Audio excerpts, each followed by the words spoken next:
Once upon a time, Milly-Molly-Mandy was busy dipping fingers of bread and butter into her boiled egg at supper time and listening while father and mother and grandpa and grandma and uncle and auntie talked.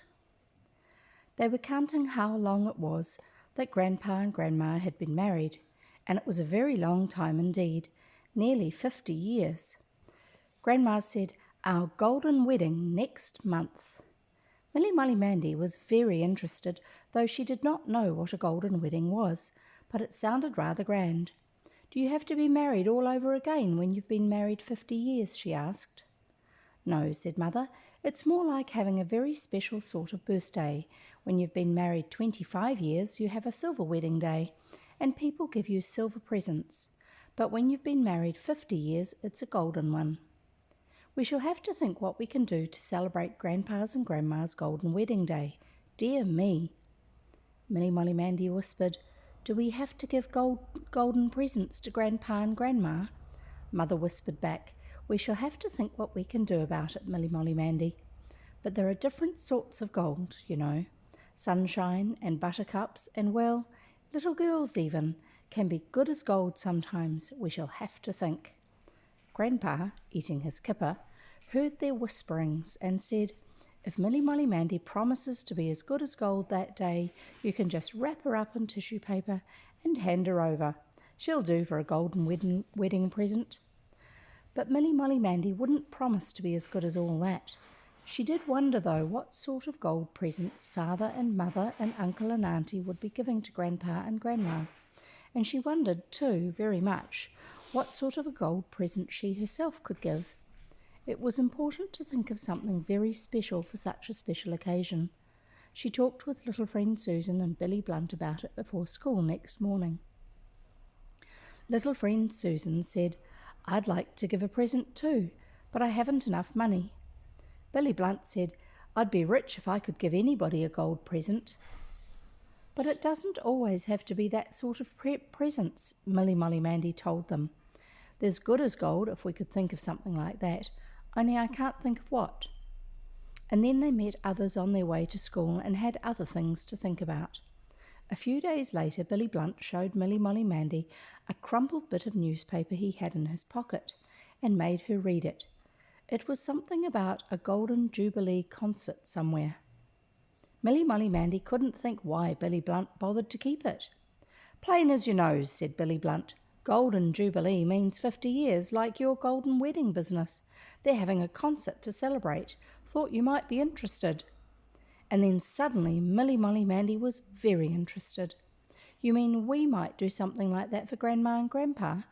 Oh, Billy, what a good idea. What can we do?" But Billy Blunt only said, "Oh, it was just an idea." And he went off to exchange foreign stamps with a friend of his, Timmy Biggs. So Milly-Molly-Mandy looked for little friend Susan to tell her. "But what could we do for a concert?" asked little friend Susan. "We can't play or anything." But Milly-Molly-Mandy said, like Mother, "We shall have to think, Susan. The golden wedding means a lot of thinking for everybody, father and mother and uncle and auntie as well." Mother had the first idea.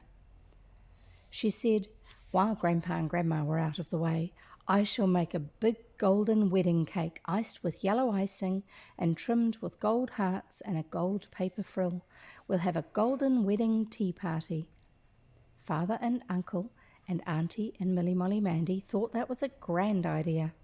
After school next morning, Milly-Molly-Mandy and little friend Susan and Billy Blunt looked in Miss Muggins's shop window to see if there was anything interesting in there besides socks and dusters and underclothes. "There's a little gold bell with a handle on that shelf, see," said Milly-Molly-Mandy, "and pins with gold heads."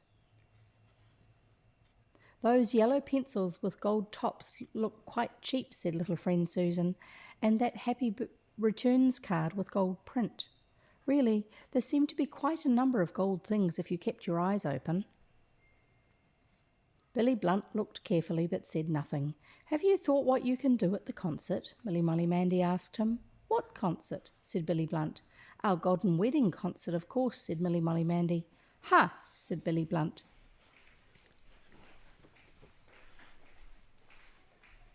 And then he said, "Better call a meeting and make plans." "Oh, yes, let's," said Milly-Molly-Mandy and little friend Susan together. And Milly-Molly-Mandy added, "Somewhere secret where Grandpa and Grandma don't know." Billy Blunt said they might look to come to his place after tea on Saturday. His folk would be in the corn shop and they could plan in private there. So directly after tea on Saturday, Milly-Molly-Mandy met little friend Susan at the Moggs' gate, and they ran together down to the village and through the gate at the side of the corn shop and up the garden path into the Blunts' house. "Oh, it's you," said Billy Blunt, as if he wasn't expecting them. Milly-Molly-Mandy hadn't seen inside the Blunts' sitting room before, only in the corn shop. It was small and rather dark, but very cosy, with a thick red tablecloth on the table. "Sit down," said Billy Blunt. "The meeting's begun. I'm president, as it's my house." "But it's my golden wedding," said Milly-Molly-Mandy to him. They laughed at that because Milly-Molly-Mandy didn't look over 50, and then they felt more at home. Billy Blunt thumped on the table and said, "Order now," and they settled down to thinking what they could do about a concert. They couldn't play the piano, though there was one which Auntie played on at the nice white cottage with the thatched roof, where, of course, Milly-Molly-Mandy lived.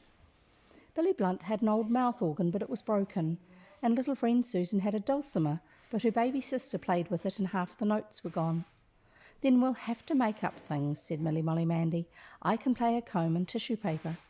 "Saucepan lids make awfully nice clappers," said little friend Susan. Billy Blunt reached down and picked up the shovel and poker from the fireplace and started hitting them together till Milly-Molly-Mandy and little friend Susan shouted at him that Grandpa and Grandma wouldn't like that one bit. So then he put the shovel on his shoulder and sawed up and down on it with the poker, singing "Tweedle, tweedle, tweedle," exactly as if he were playing a violin. Milly-Molly-Mandy and little friend Susan did wish they'd thought of that first. "Well," said Milly-Molly-Mandy, "we can have a band and then we'll recite something. What can we say?"